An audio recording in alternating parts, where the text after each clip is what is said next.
श्री महावीराय नमः। जय आत्म, जय आनंद, जय देवेंद्र, जय शिव। उपाध्याय भगवत श्री जितेंद्र गुरुवे नमः। जय शशिकांता, जय सरिता, जय अजय, जय मंजूला। गुरु कृपा से गुरु चरणों में रहकर ये तुच्छ बुद्धि जो भी स्वीकार कर पाई, कुछ आपके समक्ष रखने का प्रयास करूं। श्रीमद् भगवान महावीर स्वामी की पावन पवित्र आनंददायिनी कल्याणकारिणी वाणी आप श्रवण कर रहे हैं महासती मैना सुंदरी और श्रीपाल के जीवन चरित्र के माध्यम से। आपने सुना इस जीव आत्मा को उसके अपने ही किए हुए कर्म कैसे कैसे नाच मचाते हैं। श्रीपाल के जीवन में कभी सुख और कभी दुख। जितना बड़ा सुख मिलता है उससे भी बड़ा दुख मिलता है, और जितना बड़ा दुख मिलता है उससे और भी बड़ा सुख मिलता है। ये जीवन धूप और छांव के समान है। हमेशा धूप नहीं रहती और हमेशा छांव नहीं। इस संसार को परिवर्तनशील कहा जाता है। यहाँ कोई भी एक स्थिति हमेशा नहीं। अपने अपने कर्म के अनुसार परिस्थितियों में बदलाव आता है, पर हर परिस्थिति में सुख हो या दुख हो, हर परिस्थिति में अपने मन को शांत रखना, संतुष्ट रखना, यही साधना। साधारण व्यक्ति थोड़ा सा दुख आता है, दुखी हो जाता है, थोड़ी सी खुशी आती है, खुश हो जाता है। पर महापुरुष जीवन की हर घटना से शिक्षा लेते हैं, हर घटना पर चिंतन मनन करते हैं, मंथन करते हैं, और जैसे बहनें दूध में से मक्खन निकाल लेती हैं, वैसे हर घटना का सार निकाल लेती है, निचोड़ निकालती है। श्रीपाल को समुद्र में गिराया गया तो भी मन में यही भाव था कि हो सकता है इसमें भी कुछ अच्छाई हो, भलाई हो। और अब श्रीपाल के ऊपर भाड़ होने का आरोप लगाया, साबित ही कर दिया ये क्या है, भाड़। और श्रीपाल भी सोचते हैं कि चलो अब कर्म एक नया नाच नचा रहे हैं, तो चलो देखते हैं ये हम क्या कराएंगे। श्रीपाल ने भी बोल दिया कि हाँ राजन, ये सब जो कह रहे हैं वो सही है, मैं वास्तव में क्या हूं, भाड़ हूं। मतलब एक व्यक्ति के गुण, उसके लक्षण, उसका आचार व्यवहार क्या कह रहा है और उसके बारे में हमारी अपनी राय क्या है, वो भूल गए और भांडों ने आकर के एक प्रपंच रचा तो उनकी बातों में आ गए। देखते हैं ये राजा कितना विवेकवान है या कितना विवेक शून्य है।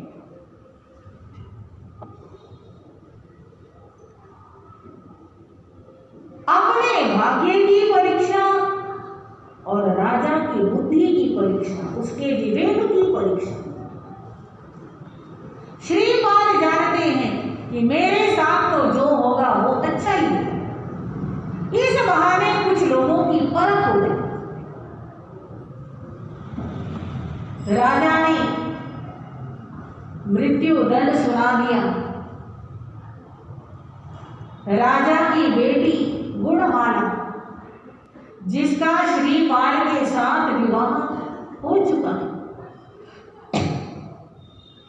जो पिछले 1 महीने से श्रीपाल के साथ रह रही है,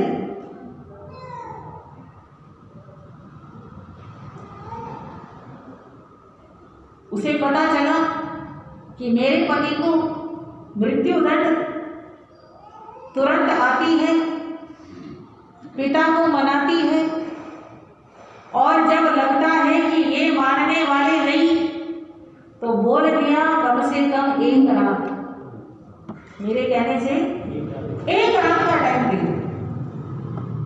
राजा ने कहा ठीक है, पर याद रखना सुबह सूर्य उदय बाद में होगा और इसकी मृत्यु। ठीक है, कोई बात नहीं, मंजूर है।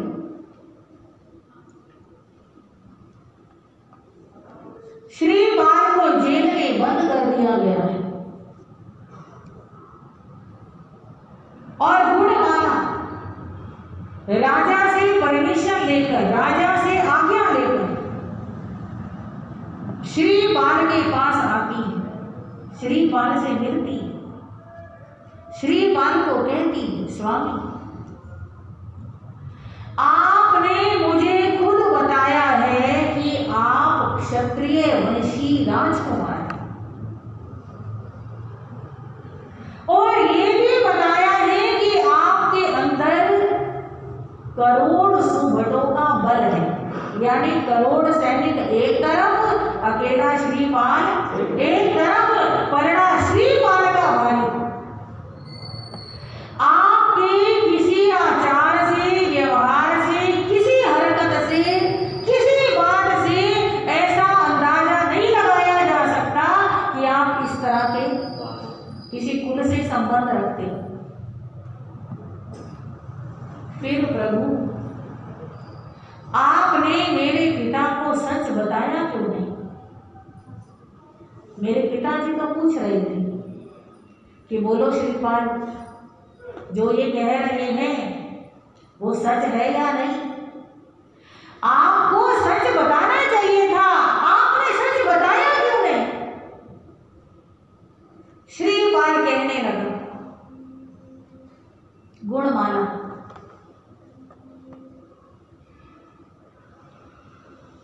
महासती अंजना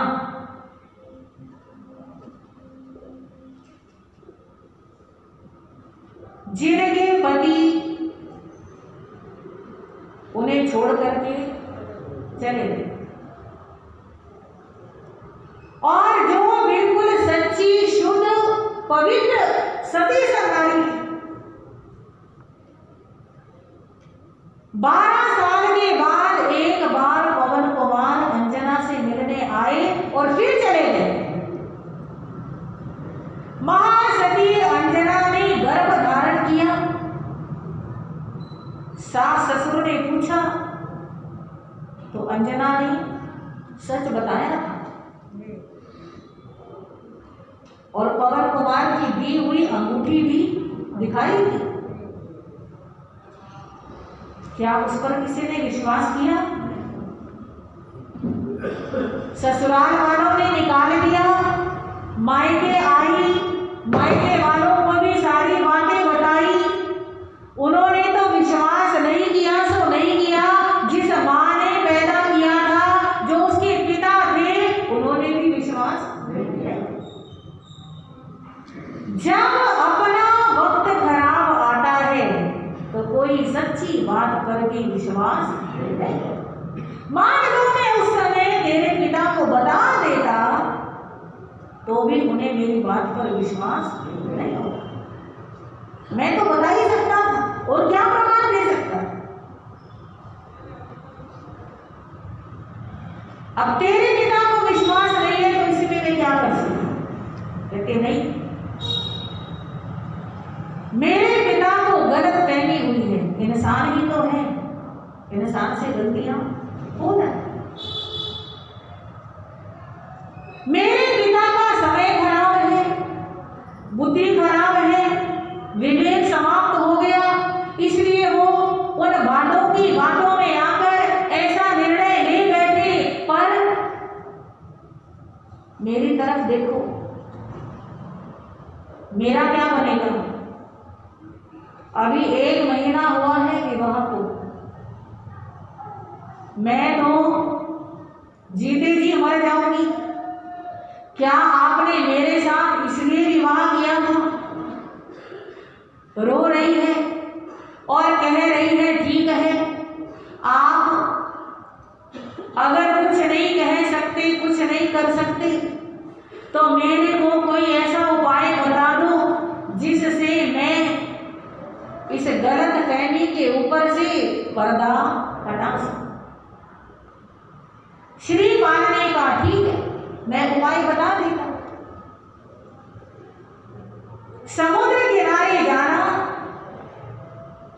वहां अनेक जहाज हैं,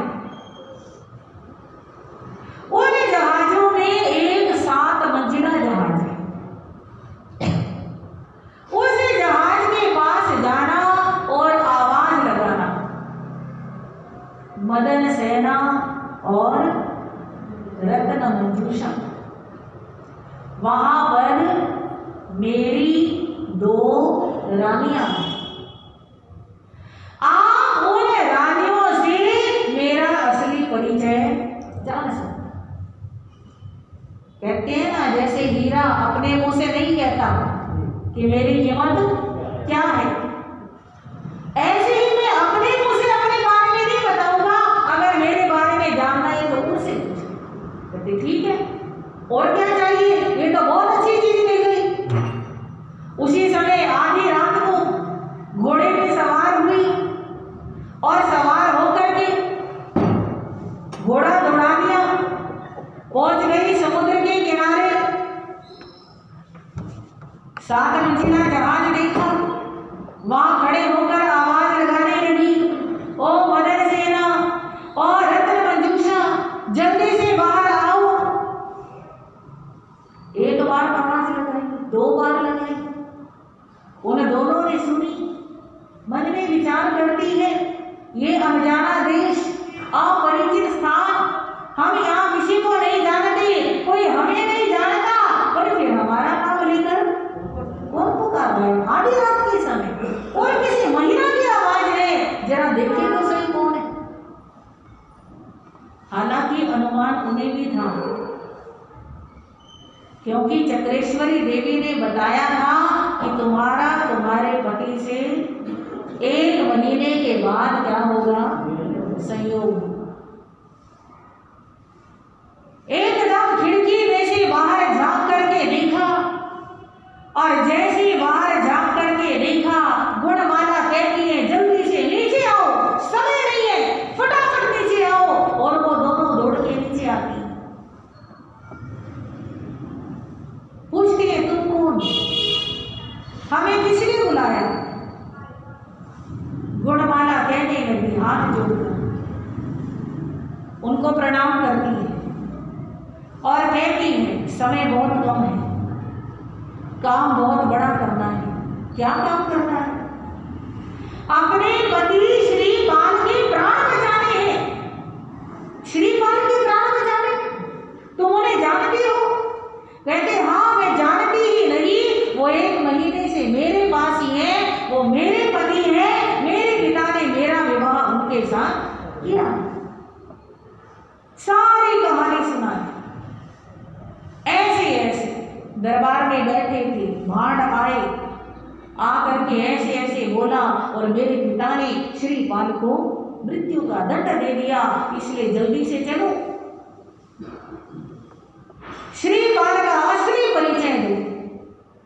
कहते ठीक है। घोड़े के ऊपर एक को आगे बिठा लिया, एक को पीछे बिठा लिया, घोड़ा दौड़ाया और सुबह सूर्य उदय से पहले दरबार के अंदर पहुंच गई है।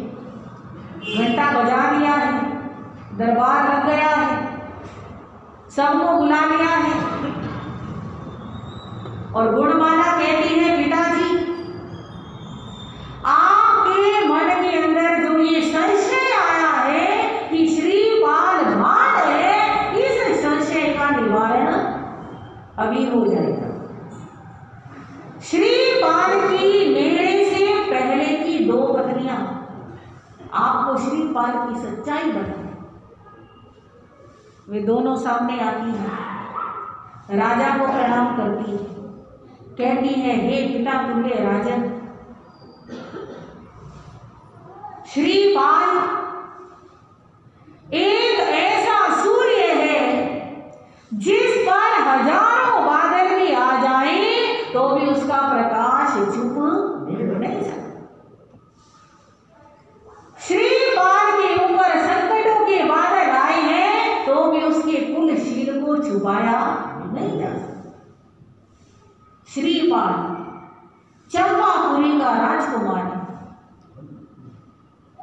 मैना सुंदरी उसकी पहली पत्नी, दूसरी पत्नी मदन सेना, तीसरी पत्नी रत्नमंजूषा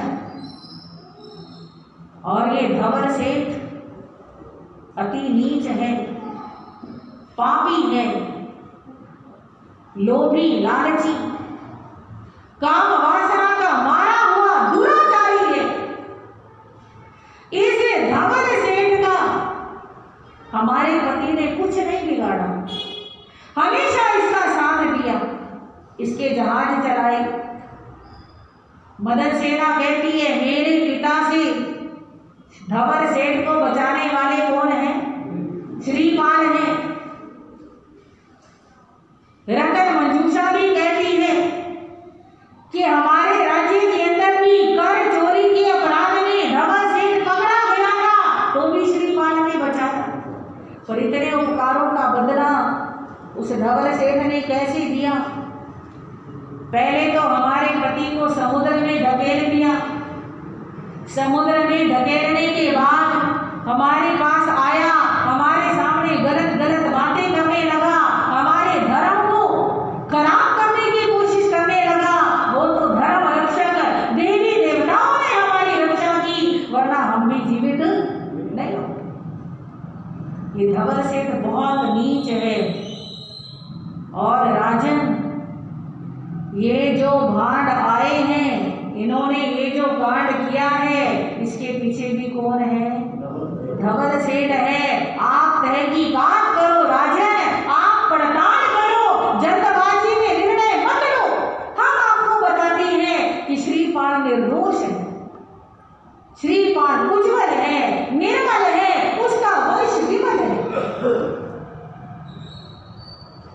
और सुनो राजन, अगर आपके अंदर सत्य और असत्य की परख करने की शक्ति नहीं है तो हमारा पति हमें वापस दे दो, अपनी गुणमाला को रखो अपने पास, हम अपने पति को लेकर के चले जाएंगे, आपका कुछ नहीं बिगड़ने वाला है। राजा कहने लगा ऐसे कैसे? अब तुमने इतनी बात कही है, तुम खुद अपने मुंह से कह रही हो, तो अब मैं पड़ताल करूंगा। तुरंत अपने सैनिकों को भेज दिया, वो भांड जितने भी हैं सबको पकड़ करके लेकर के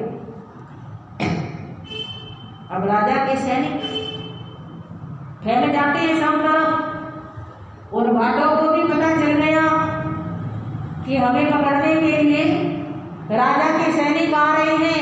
इधर उधर छुपने लगे, भागने लगे, पर कहाँ तक भागते, राजा के हाथ बहुत लंबे होते। एक एक करके, चुन चुन करके सबको पकड़ लिया, इकट्ठा कर लिया, और वे भाड़ कहने लगे, हमें क्षमा कर दो, हमारा कोई दोष नहीं है, हमारी कोई गलती नहीं है, हमें तो धवल सेठ ने 1 लाख मोहरों का लालच दिया और हम उसकी बातों में आ गए। पैसा तो, लालच तो अच्छों के ईमान को खराब कर देता है, हम तो हैं ही भाड़, तो फिर हमारा क्या कसूर है? फिर भी पकड़ के राज दरबार में लाया गया, अपने आप ही राजा के पैरों में गिर गए, हमें माफ कर दो। राजा ने पूछा किसके कहने से किया? कहते धवल सेठ के। सारी सच्चाई बक दी। धवल सेठ को पकड़ा गया, राज दरबार में पेश किया गया।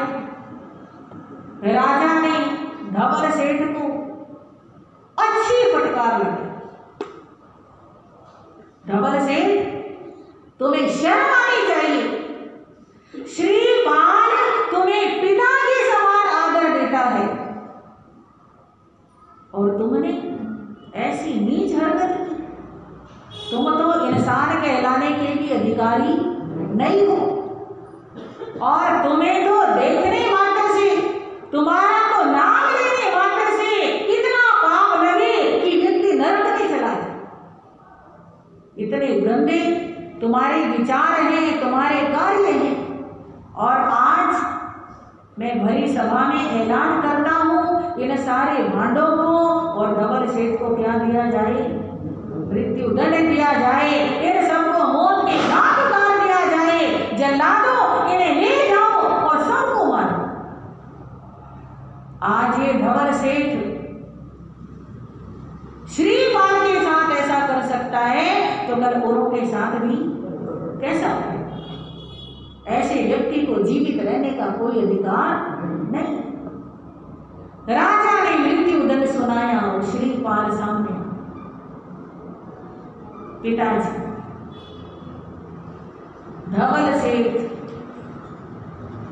चाहे इसने कितना भी बुरा किया हो, पर मेरे लिए पिता के समान, मेरा उपकारी है। आज अगर मैं इस कंकु द्वीप पर पहुंचा हूं, थारका नगर में पहुंचा हूं, आपके साथ मेरा संबंध जुड़ा है, तो किसकी वजह से? धवल सेठ की वजह से। अगर धवल सेठ मेरे को साथ नहीं लाता, तो आपकी बेटी से मेरा विवाह होने वाला नहीं। अपनी अपनी दृष्टि है, किसी को अच्छाई में भी बुराई नजर आती है और किसी को बुराई में भी अच्छाई। राजन, अगर धवल सेठ मुझे समुद्र में नहीं गिराता, तो मैं यहाँ आने वाला नहीं। और अगर धवल सेठ मेरी पत्नियों के साथ गलत व्यवहार नहीं करता, तो चक्रेश्वरी माता के दर्शन होने वाले नहीं। दर्शन भी मिले, आशीर्वाद भी मिला, सुरक्षा भी मिली। कितना बढ़ गया है, कितना कुछ हमें प्राप्त हुआ है, किसकी वजह से? धवल सेठ की। इसलिए राजन, ये मेरा उपकारी है, आप इसे मृत्यु दंड ना दो। अब राजा देखता है, मृत्यु के बिल्कुल समीप पहुंचाने वाले को भी श्रीपाल क्या कर रहा है? बचा। यानी जो अपनी जान का दुश्मन बना हुआ है, उसकी भी श्रीपाल क्या कर रहा है? रक्षा कर रहा है। ये किसी साधारण पुरुष के लक्षण नहीं। आम आदमी तो डाउट भी हो जाए तो भी द्वेष से भर जाता है। शक भी हो जाए ना किसी पे या उसने ऐसा किया होगा, उसी के काम है। शक भी हो जाए तो भी द्वेष और वैर की आग में क्या हो जाता है, जल जाता है। श्रीपाल जैसे महापुरुष ऐसे हो सकते हैं जो धवल सेठ जैसे को माफ कर सकते। धवल सेठ के प्राण बच गए, प्राण ही नहीं बचाए। राजा से कह करके अपने ही महल में स्थान दे, ये मेरे पिता समान है, ये नगर के बाहर नहीं रहेंगे, ये नगर में मेरे ही महल में। राजा की बेटी को राजा ने 7 मंजिला महल दिया और श्रीपाल अपने महल में 7वीं मंजिल पर रहता है गुणमाला के साथ। तो उसे महल में स्थान दे दिया। धवल सेठ भी और उसके जो मित्र थे, उसके जो ज्यादा निकट के थे, वे भी महल में रह रहे हैं। और राजा का श्रीपाल के प्रति आदर भाव, प्रेम भाव और भी बढ़ गया है। जो व्यक्ति अपने ऐसे जानी दुश्मन के प्रति इतने अच्छे भाव रखता है, वो मित्रों के प्रति तो कितने अच्छे भाव रखता होगा। मित्रों को तो कभी नुकसान पहुंचा ही नहीं सकता है। एक एक बात के अंदर बड़े गहरे राज होते हैं, जो आज एक व्यक्ति का बुरा सोच रहा है, कल वो दूसरे किसी का भी बुरा सोच सकता है। और जो दुश्मन का भी बुरा सोचता है, वो समझ लो किसी का भी बुरा सोच ही नहीं सकता। राजा का प्रेम और भी बढ़ गया, आदर मान और भी बढ़ गया श्रीपाल के प्रति। और श्रीपाल की अभी तक तो यहाँ पे गुणमाला की, अब बदन सेना और रत्न मंजूषा भी आ गई। धवल सेठ भी रह रहा है और धवल सेठ श्रीपाल के सामने तो बड़ा मीठा बन के रहता है, पर अंदर का जहर, कहते हैं नीम के पेड़ को दूध से, दही से, मक्खन से, घी से सींच लो तो भी मीठा नहीं। सांप को कितना ही दूध पिला लो, सांप ने तो क्या उगलना है, जहर भी उगलना है। जितना जितना श्रीपाल धवल पर उपकार कर रहा है, उतना उतना धवल सेठ और ज्यादा जहरी हो रहा। उसके उपकार धवल सेठ को ऐसे लगते हैं जैसे कि ये बार बार मुझे क्यों बचाता है, यही बार बार क्यों मेरी रक्षा करता है, ये नहीं सोचता कि मेरे प्राण बच रहे, इसका महत्व क्यों बढ़ रहा है, ये क्यों भलाई कर रहा है मेरे साथ। और जब तक मैं इसे मार ना डालूं तब तक मेरे को चैन नहीं पड़ेगा। उसके जो अच्छे वाले 3 मित्र हैं वो बार बार उसे समझाते, मित्र गुणवान, श्रीपाल बड़ा गुणवान है, आपका पिता के समान आदर करता है, पर आपके मन में उसके लिए जो द्वेष है, इसे आप क्या कर दो, समाप्त कर। और ऐसे समाप्त नहीं होता तो एक बार श्रीपाल के पास चलो, हम ले चलते हैं, श्रीपाल के साथ सारी बात कर लो, उससे क्षमा याचना कर लो, उसे माफी मांग लो, वो तुम्हें क्या कर देगा, क्षमा कर देगा। और उसने तो क्षमा किया ही हुआ है, उसके मन में तो कोई द्वेष है ही नहीं। द्वेष होता तो वो तुम्हारे प्राणों की रक्षा कैसे करता।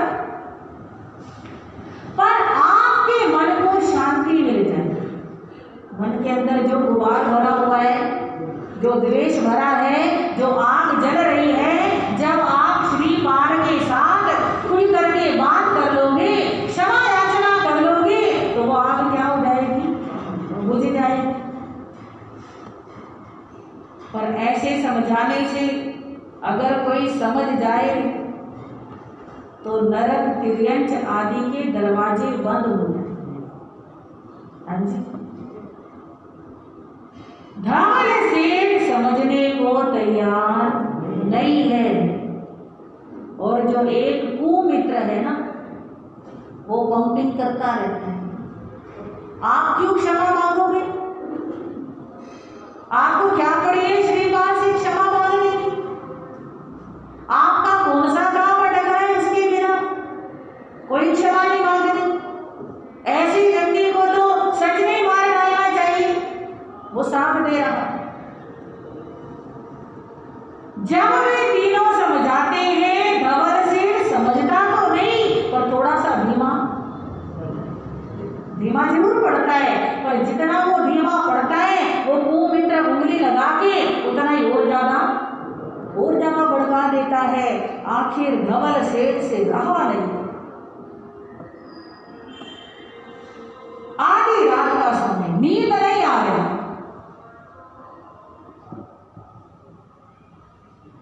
एक ही बात दिमाग में बार बार घूम रही है, श्रीपाल को मार दो, श्रीपाल को मार दो।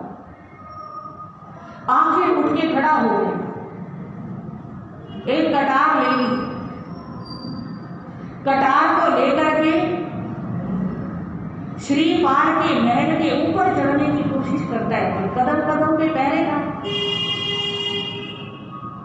सब मुस्तैदी से पहरा दे रहे हैं। इंसान तो क्या, मक्खी भी ऊपर ना जा सके, इतना सख्त पहरा है। धवल सेठ सोचता है सीधे रास्ते से नहीं तो पिछले रास्ते से, और पिछला रास्ता भी रस्सी डाल रहा है, रस्सी के सहारे ऊपर चढ़ रहा है, और पता नहीं कैसे कैसे करके एक पांव उधर रख के, एक पांव उधर रख के, उधर से पकड़ के, उधर से पकड़ के, जैसे तैसे करके पहली मंजिल से तीसरी मंजिल तक, चौथी मंजिल तक पहुंचा। एक ही धुन सवार है, श्रीपाल को मारे बिना चैन नहीं पड़ा। और श्रीपाल तो नवकार मंत्र पढ़ के आराम से सोया। उसे तो सपने में भी नवकार मंत्र ही दिखाई दे रहा है। और इधर धवल सेठ मारने के लिए तीसरी मंजिल, चौथी मंजिल, पांचवी मंजिल तक पहुंचा। और जैसे पांचवी मंजिल पर पहुंचा, पैर फिसला, और ऐसा पैर फिसला कि वो बीच में कहीं रुका ही नहीं, सीधा ग्राउंड फ्लोर के ऊपर। और वो जो कटार उसने कमर में लगा रखी थी कि वहां जाके निकाल करके मारूंगा, वही कटार जो दूसरे को मारने के लिए संभाली थी, उसके अपने पेट के अंदर लग गई। उल्टा गिरा ढलान से, और वो कटार नीचे, अपने आप ऊपर।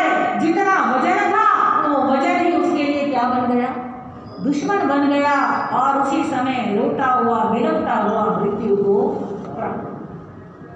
किसी को कुछ नहीं पता।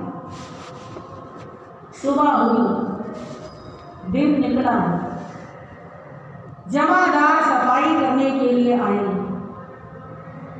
और उधर सफाई के लिए करते करते जब उधर की तरफ आए तो क्या देखा, अरे यहाँ तो कोई मरा पड़ा है, ऐसे गिरा पड़ा है, खून बह रहा है। घबरा गई, एकदम कांप गई, ये क्या हो गया।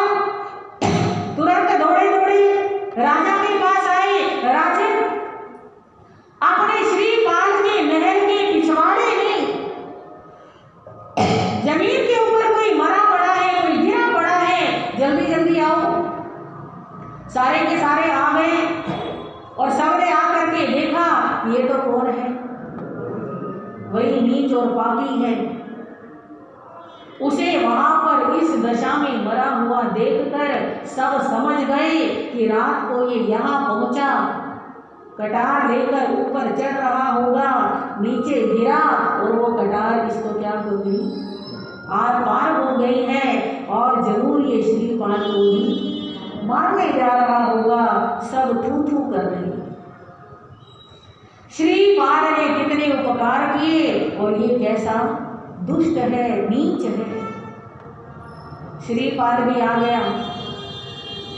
उसे भी पता चला कि धवल सेठ मृत्यु को प्राप्त हो गया। राजा से कहने लगा, राजन, ये धवल सेठ मेरे पिता समान है, इसलिए इनका अंतिम संस्कार मैं अपने हाथ से करूंगा, क्योंकि यहाँ पर इनका अपना कोई परिवार है नहीं। तो इनका संस्कार मैं करूंगा और पूरे राजकीय सम्मान के साथ क्या होगा, इनका संस्कार होगा। राजा सोचता है कि देखो, उपकारी व्यक्ति उपकार करने से कभी पीछे नहीं हटता है। आखिर राजा ने सारी व्यवस्था कर कि मेरा एक इकलौता जवाई है, इतना गुणवान है, ये कह रहा है कि राजकीय सम्मान के साथ हो, और जवाई की बात नहीं माने तो फायदा ही क्या है, कुछ नहीं किया। फिर तो जवाई की बात मान के पूरे बैंड बाजे के साथ और पूरे आदर मान के साथ धवल सेठ का क्या कराया गया, अंतिम संस्कार कराया गया। इस प्रकार धवल सेठ जो श्रीपाल की जिंदगी में खलनायक बना हुआ था, उसकी अंतिम विदाई हुई। आदमी मरने को मर गया पर सुधरा नहीं। मरते समय भी अच्छे भाव नहीं आए। वहां से काल किया और काल करके सातवीं नरक का कहा तो सातवीं मंजिल पे जा रहा था श्रीपाल को मारने के लिए, और कहा अपने आप कहाँ पहुंच गया, सातवीं नरक में पहुंच। तो बुराई का अंत ऐसे होता।